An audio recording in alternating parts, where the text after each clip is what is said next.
Hello everyone. Today, or the day that I upload this, is March 20th, 2018.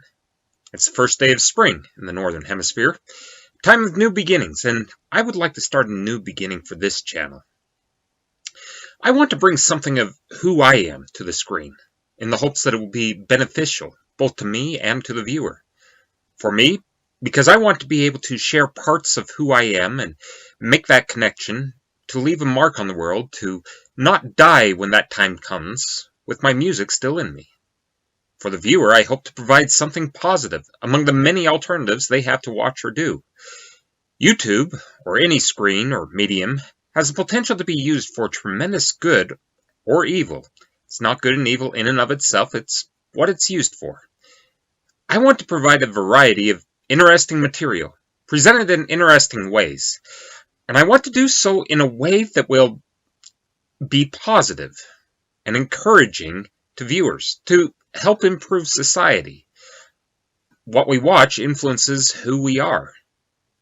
If the material that we engage with is good and interesting, hopefully it can help us become better and more interesting people. And hopefully that's what I can do with these videos. Today also happens to be the 90th birthday of Fred McFeely Rogers, a man whom I believe helped many of us to become better and more interesting people. You know, there are many people in the world today who are good, honorable people, like Fred Rogers appeared to be to all accounts. Most of our heroes are not well known, but they are people whom we know well. There are fathers and mothers, grandfathers and grandmothers, people in our neighborhood, people at church, people at school. Here's Spencer W. Kimball, a president of the Church of Jesus Christ of Latter-day Saints between 1973 and 1985, which was during my childhood, quoting an article about these kinds of heroes. For you fathers, I should like to quote from an article of Walter McPeak. Boys need lots of heroes like Lincoln and Washington. But they also need to have some heroes close by. They need to know some man of towering strength and basic integrity personally. They need to meet him on the street, to hike and camp with him, to see him close to home every day, down-to-earth situations, to feel close enough to him to ask questions and to talk things over man to man with him. Others of our heroes are people that we have no personal connection to in this life, but perhaps we feel connected to them through media or history. For me, Mr. Rogers is one of those heroes. Fred Rogers made use of the medium of television to model a gentle, caring neighbor publicly. And to all appearances, that's who he really was. As children, 2 generations of Americans who are now adults knew and loved Mr. Rogers, and knew that he cared about them just the way you are. As a child myself, I watched the Mr. Rogers program regularly, but as an adult is when I've really come to appreciate him. Today, Fred Rogers is one of my heroes for being a genuinely good, caring person, and for portraying the person he was publicly through television.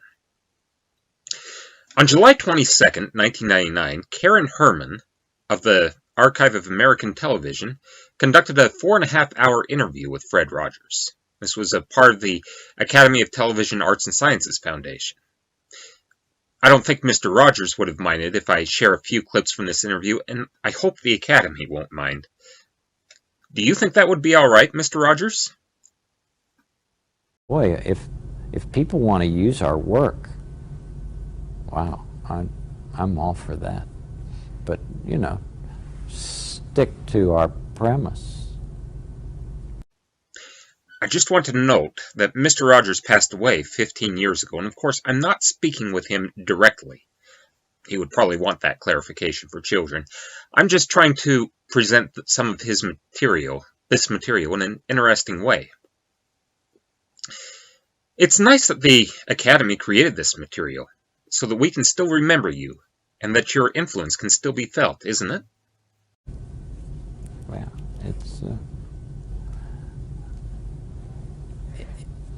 It's a gift. And we all have different gifts. And I do believe that saying thank you is one of the greatest things that people can do. And I worry about those who don't feel the necessity of giving thanks. That isn't important. I think it's one of the most important things that there is. Eucharistus in Greek is thanksgiving. And to, I'd like to thank you for what you're making available to people for years and years to come. If anybody wants to study this field, they'll have just a marvelous resource in your archives. And something had to prompt you to invest so much of yourself in this project. And to be able to recognize that and to give thanks for it, well, I'd just like you to know that I do. I think it's wonderful that you do these archival tapes, because there are ties that many people don't know just watching certain programs. And it makes the experience so much deeper to know from whence Mr. McFeely came, or where the sweaters came from. And I also would like to thank them for making this available. And you, Mr. Rogers, it's hard to call you anything different, for the positive influence that you've had in my life and the lives of so many others. I'm sorry that you're not with us for your 90th birthday, but I'm deeply grateful that you were with us.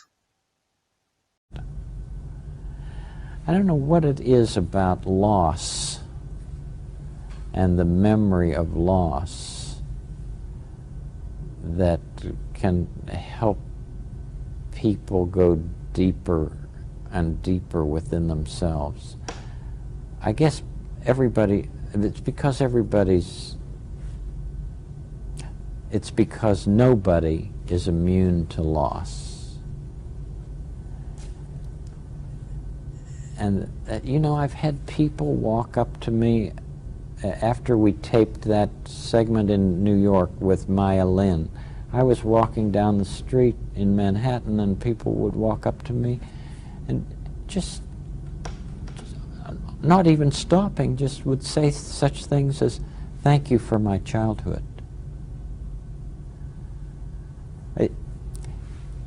It is such a fabulous thing to walk through this life with this face. The things that people have such trust that I will respond in a caring way, that, but how can I say how grateful I am for what I've been able to do and be? How can I ever express my gratitude enough? I've also noticed various tributes online and in conversation for people who are grateful for you and for the inspiring example you've become for so many. How have you been able to do that? That's not anything you can do yourself. The Holy Spirit informs and sends out our simple messages. And I just had a letter the other day. Maybe he had it told you, or David, or something. It came through the internet. It was from this woman who said, 14 years ago, I had a baby who was 16 months old. And I had that baby in the back seat of the car. And I was in such a terrible depression. I didn't even know that I'd put him back there. And she said, I was driving along and I saw this truck coming and I thought, I'm just going to end it all. I'm just going to go straight into the truck. Because she was desperate. And she said, I started turning to the left, and all of a sudden, I heard this little voice singing, it's a beautiful day in this new. And she said, I veered my car to the right, and I thought of life and love, and I got some help psychologically, and now it's 14 years later, and I just need to thank you. Well, you know, to hear that your work can be used in such wonderful ways is, as I say, a great blessing. What continues within me is the knowledge that each one of us can be used in perfectly wonderful ways. And it doesn't necessarily have to do with what the world would call great talents. I think a lot of what you achieve through television can also be applied to YouTube, but perhaps even more so because the barriers to entry are lower. How did television enable you to accomplish your work? Television is an exceedingly personal medium. It reflects the story back to us. And the story that we bring to the screen, whatever we happen to be watching, we bring our own story to the screen. And so consequently, it's like a dialogue. And there are those people who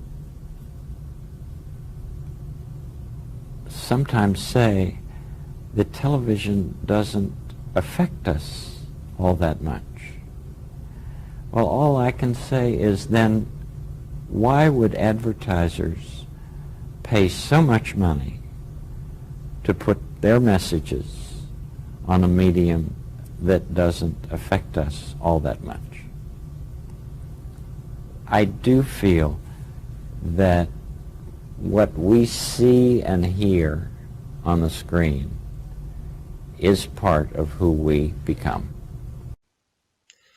YouTube can also be that way. And again, you know, I suppose I've said it too many times, but this is such a personal medium that's what matters. Television has the chance of building a real community out of an entire country. It has a wonderful opportunity of doing that. We see that in times of crisis. It can really bring people together. And now there are many common memories. That's one of the things, one of the dividends about being on so long is that children who grew up with the neighborhood can be having children and also grandchildren, and it's like an old book. It's like an old classic book And you get if your parents read a certain book to you that their parents read to them, and they had that warm feeling about being read to, they pass that on to their children. There isn't anything like that as far as comfortable roots are concerned.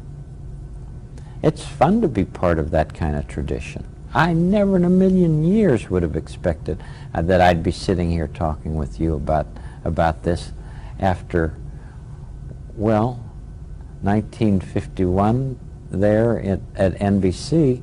In 2001, it'll be 50 years as part of this industry.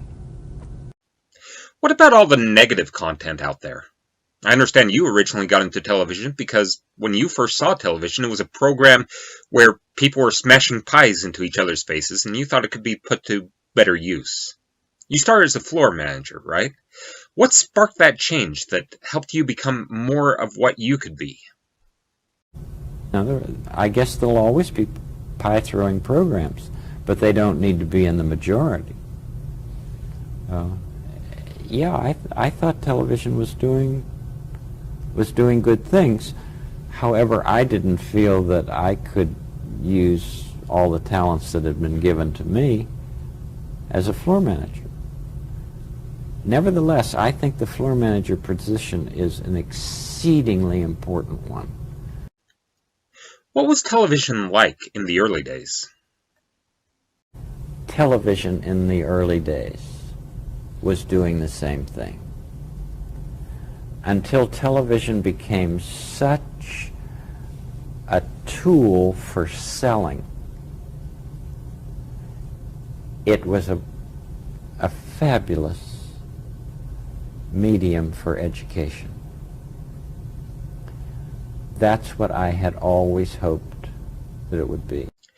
What did you learn from your experience with television? When you serve people Cokes and coffees and whatever they might want, you see what people are like. It was such a great learning place for me. But some of the greatest things about it were the people that I worked with.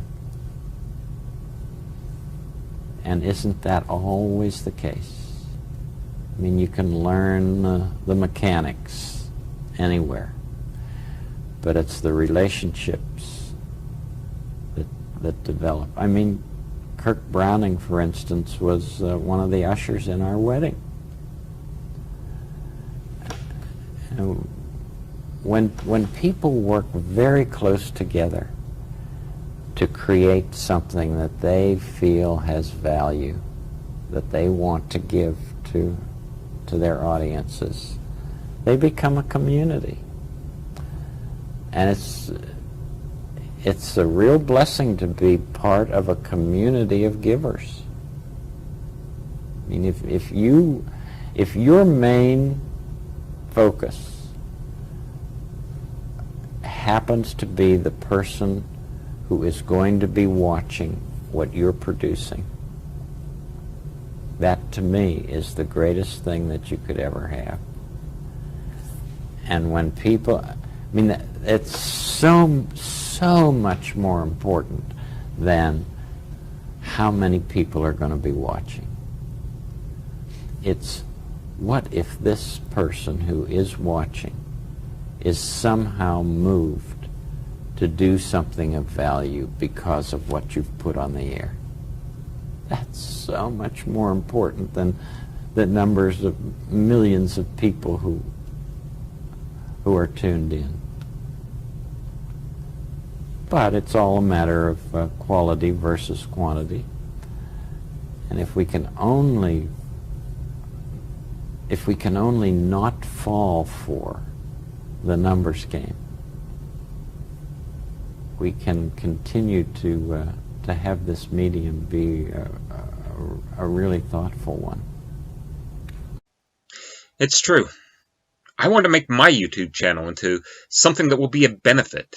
The greatest benefit I'm able to make it for those who watch it. How do you go about doing that? At any rate, you can be an agent of what's good and not have to be terribly direct about it. We have a song on the neighborhood that says, "There are many ways to say I love you. There are many ways to say I care about you. Many ways, many ways, many ways to say I love you." And there are. And one of the ways is working as well as you can to bring to others what you feel can be nourishing in their lives. It's an offering of love, what we do. We do that. My next thought was, how many clothes can you wear? How many cars can you drive? And how big of a shelter do you really need? Some people get so caught up in the trappings of life. At least I feel that they lose what is real. And so my desire is to help children realize that deep and simple are far, far more important than shallow and complicated and fancy. How do you think I should go about that with this channel? The best teacher in the world is somebody who loves what he or she does and just loves it in front of you. And that's what I like to do with the neighborhood. I love to have guests and present a whole smorgasbord of ways for the children to choose. I mean, some child might choose painting, some child might choose playing the cello, but there are so many ways of saying who we are and how we feel. Ways that don't hurt anybody. And it seems to me that that's a great gift. Well, television can do that all the time. Can present enthusiastic teachers. When I was working, now this is later, but when I was working in the master's program of child development, I was at this nursery school, and the director, Margaret McFarland, had invited this man from Carnegie Mellon to come and just sculpt, just love clay in front of the children. So once a week, this very fine sculptor would come and, she said, "I don't want you teaching sculpting. I want you simply to sit with the children and do what you feel you'd like to do with the clay." Well, the kids started using clay, that medium, in the most wonderful ways. And that wouldn't have happened if this gifted sculptor hadn't loved clay right in front of them. So, the television can be such a fabulous teacher. So just be interested in what it is I'm sharing and show that interest on the camera then?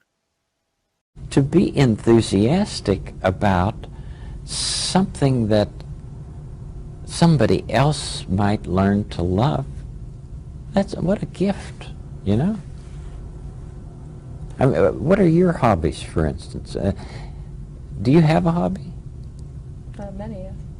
What? Many, yes. Many. Sure. But for instance, one. Writing. Writing.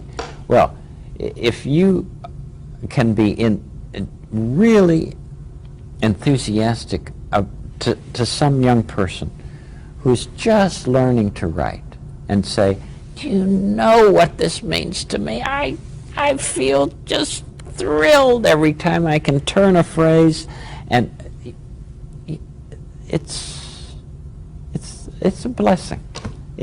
It's a blessing to pass on something that you love to somebody else. That there isn't anything better.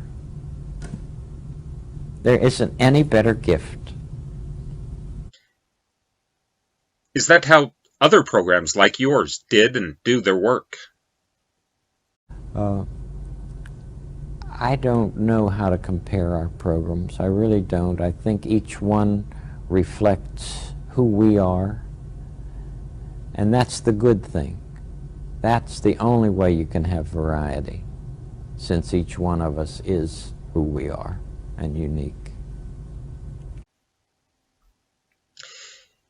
You always used to tell me, through your television program, that you liked me just the way I am.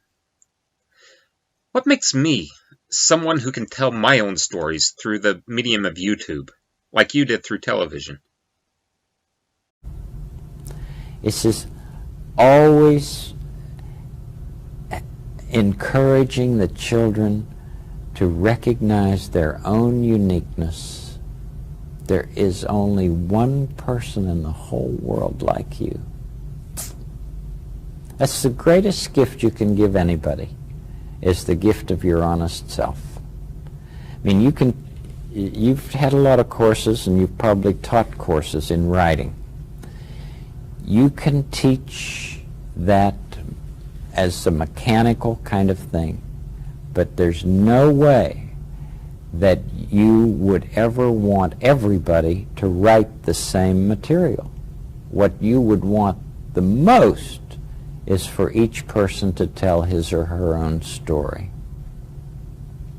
That's what I want. I want the children to recognize that they have an important story to tell because, one, it's unique.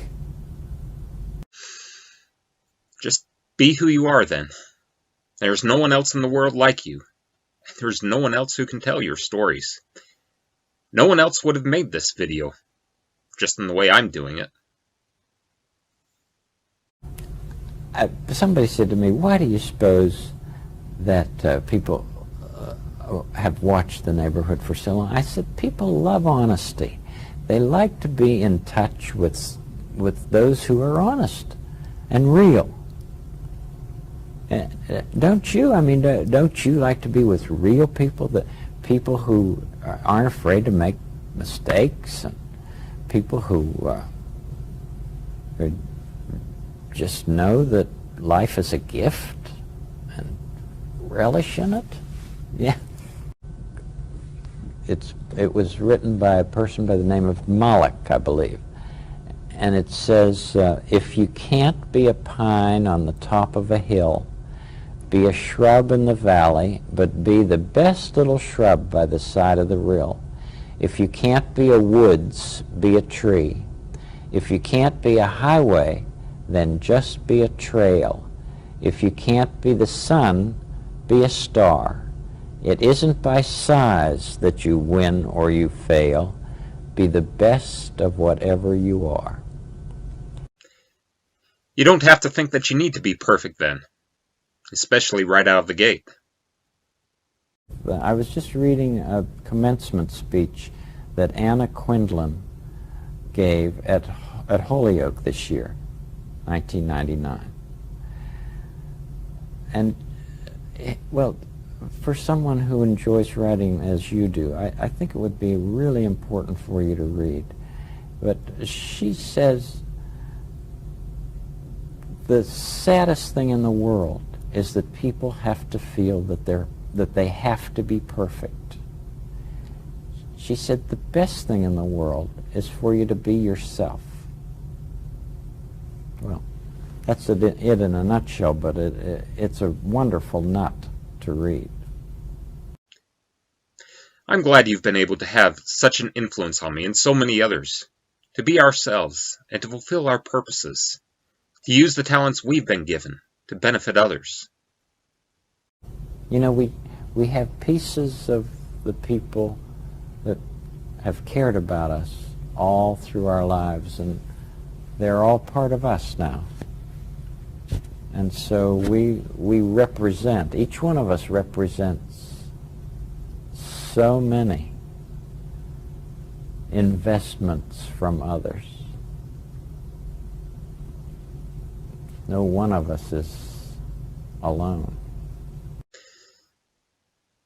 I told my audience earlier that you were one of my heroes for helping to make me and so many others of my generation better people. I understand your grandfather was one of those people for you, who helped you to become a better person. He's the kind of person who would say to you, "You've made this day a special day. You know, I'm glad you're here." And it's wonderful for me to be able to pass that kind of thing on to others. Difference one person can make in the life of another. It's almost as if he said, "I like you just the way you are."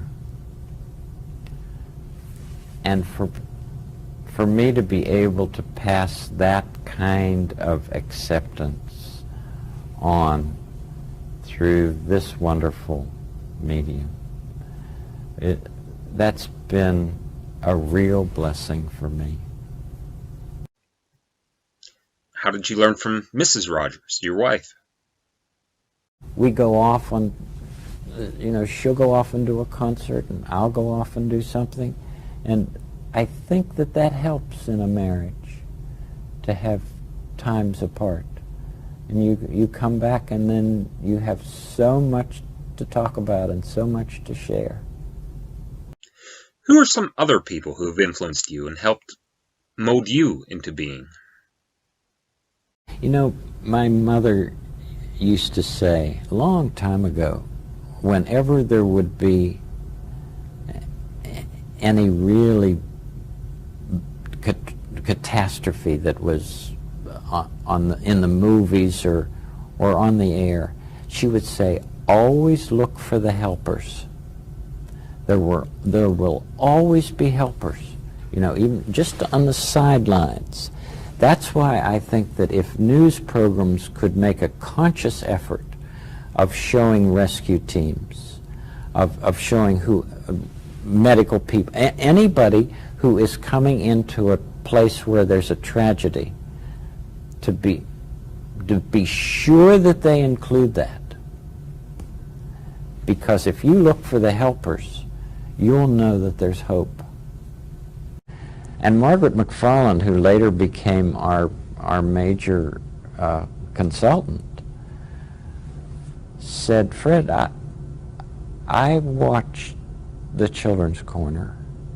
I've watched your early programming, and sure, now you're sophisticated as far as the child development themes are concerned, but you were always in touch with your own childhood."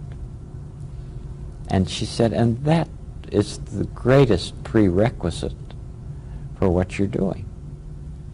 And it makes me think now that parents who are watching with their children, watching our neighborhood with their children, if the neighborhood re-evokes their own childhood, when they were watching, that could be one of the greatest gifts that we're giving the next generation.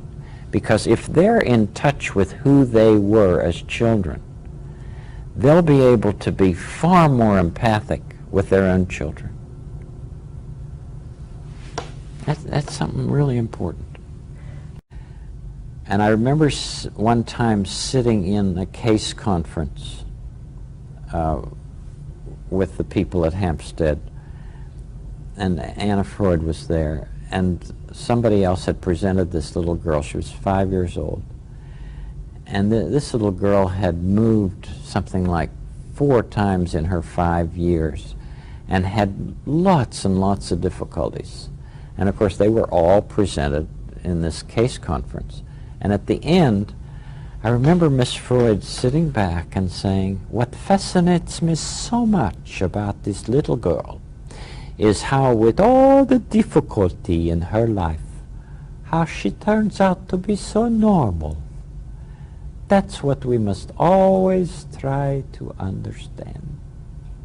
Well, that really impressed me. You know, no myopia with pathology. It's let's find out what makes children healthy and do all we can to give that to them. Well, I sure try to do that. I don't know, the people who have the toughest time in this life inspire me so enormously. I mean, everybody has difficulties. Some are just more obvious than others. And many people who have exceedingly obvious difficulties are able to let us be more in touch with our own and share them. And so consequently, we become a community. Karen has a question here. You often, when you're speaking, you ask people to take 10 seconds and think about the people that helped them along the way. Mm-hmm. What kind of reactions have you gotten from that? Just wonderful. I think silence is one of the greatest gifts that we have. You know, here I've been talking with you for hours, and I think that if I would just stop, there would be a chance for people to think, what's going on? And maybe go deeper within themselves. I started this this gift of silence in a commencement speech, I believe, quite a while ago. And at one time, when I was at the White House for the Conference on Children and Television, they asked me to make a presentation, and I did. And both the Clintons and both the Gores were there, and, well, almost everybody in children's broadcasting. And I, at that time, gave a whole minute of silence. And after that meeting was over, I was walking out, and one of the guards, you know the military guards at the White House, all in white and gold, one of the guards came up to me and said, "Thank you, Mr. Rogers." And I said, "Well, for what?" And he said, "For that silence." And I said, "Well, who did you think about?" Because I said, "Please take a minute to think about those who have helped you become who you are." He said, "I thought about my grandfather's brother, who just before he died took me to his basement and gave me his fishing pole." He said, "I hadn't thought about him in a long time, but I love fishing, and I know that must have come from him."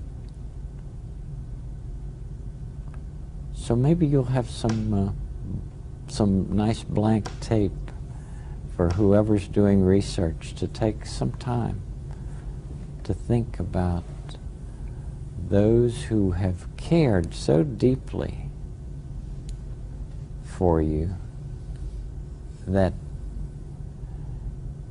you're really nourished in this whole life because of knowing them.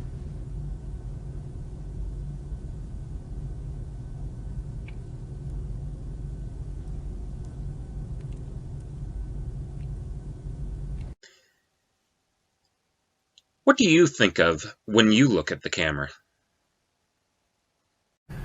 I said to him one time, "Mr. Hayes, what do you think of when you look at that camera and know that there are thousands of people watching you?" And he said, "Freddie, I think of one little buckaroo." And, you know, that must have gone straight to my heart, because when I look at the camera, I think of one person. Not any specific person, but one person. It's very, very personal, this medium. Well, if you have that's one of the reasons I thought that for education it would be so fabulous. Because if you have someone on television in a classroom, it looks like that person is looking at each student individually. A live teacher can't do that. A live teacher can do other things, though. You know, you'll never find me saying that any machine is better than a person. In fact, that is underlined constantly in the neighborhood. But I realize I'm not there to teach English. I'm there just to be myself. And so just continue being yourself, Fred. How would you structure your program? Yes, I really feel that the opening reality of the program, we deal with the stuff that dreams are made of. And then in the neighborhood of make-believe, we deal with it as if it were a dream. And then when it comes back to me, we deal with a simple interpretation of the dream. That sounds very analytical, and it probably doesn't show at all, and that's fine. I hope it doesn't. But that's at least when I'm writing the script, that's what I think about. And that anything can happen in make-believe, and we can talk about anything in reality. Margaret used to say, whatever is mentionable is manageable. I want something to be as clear as possible and unencumbered. And if, you know, there's sometimes that I feel that I'm clearer than others, and I just want to, I usually say to Margie, the producer, let me try that once more. And so we do. What is a content creator's responsibility to their viewers? I don't know how we would do without Hedda, because she knows how I feel about viewer response. It's my prime responsibility, answering mail. It's the only way people have of letting us know how they feel about what we're doing. And I'm just adamant about it. Sometimes we're 2-3 months behind, but we still answer every letter that comes. It's very important to us. A few more questions from Karen. What is television's responsibility to children? To give them everything that we possibly can to help them grow in healthy ways, and to help them to recognize that they can be angry and not have to hurt themselves or anybody else, that they can have the full range of feelings and express them in very healthy, positive ways. How has your fame affected your family life? Oh, well, I guess you'd have to ask my wife and 2 sons about that. But you know, we've always done the same things that we did before, and we have a mighty simple lifestyle. But that's what I care about. I've told you, deep and simple. That's what matters. How would you like to be remembered? To be remembered, wow.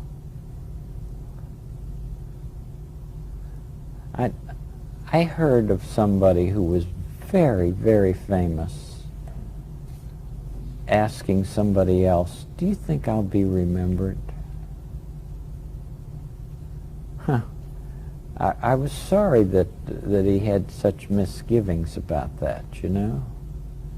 I'd just like to be remembered for being a compassionate human being who happened to be fortunate enough to be born at a time when there was this fabulous thing called television that could allow me to use all the talents that I'd been given.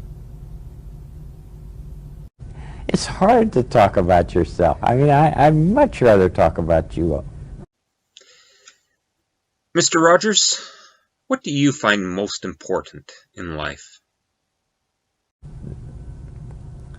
The best things in life are the things that you can't buy and can't even plan for. The major dramas in life are never center stage, and they're rarely under the bright lights. They're always happening off camera. And I think for people who might be wading through all of this material in the archives, you know, that might be one of the best things to remember. That the best things of life are way off stage. Never highly touted. You know, it's the little epiphanies of life that matter most. It's those moments when somebody will tell you, you know, you really did help me in a way that you could have never known, just by being there and just by being you. What did your religious mentors think of your work? You know, they knew that this was a decent pulpit. They knew that I wasn't overtly religious in what I was doing, but I think they believed that the Holy Spirit was operative in the work, and that's what matters. What did you learn from them?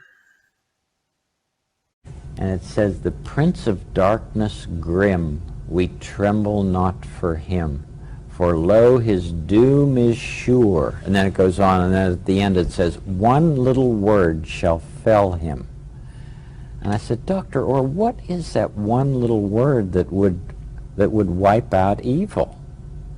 And he said, Fred, it's forgiveness. The only thing that evil cannot stand is forgiveness. He said, it simply disintegrates in the presence of forgiveness. Now that it's been 15 years since you've passed on, what can you teach us about that? I have no fear of dying. And, you know, I would be very glad to talk with anybody about the joy of going on. You know, what's next? It'll be fun too, you know. I have a great trust in God's constant care. This is just one chapter in a long, long book, this part that we call being on earth, you know. The best thing you can do is to include your children in your own ways of dealing with grief. Because your children will know anyway, without your saying anything, how you're feeling. So please, if it's going to church or a synagogue, or if it's going for a walk along a stream, whatever your way of dealing with grief is, please include your children. Well, thank you for talking with us, Mr. Rogers. It's been a real privilege. I enjoy talking with people. I'd much rather listen, as I've told you. I hope you can appreciate some of what made this man such a hero of mine. One was that he genuinely cared about people. Another was that he used the tools that were available to him to use his talents to benefit others. He was a very good man. I want to be good too. I think most of us do. I hope to use this channel to bring more good into the world. Thank you for watching.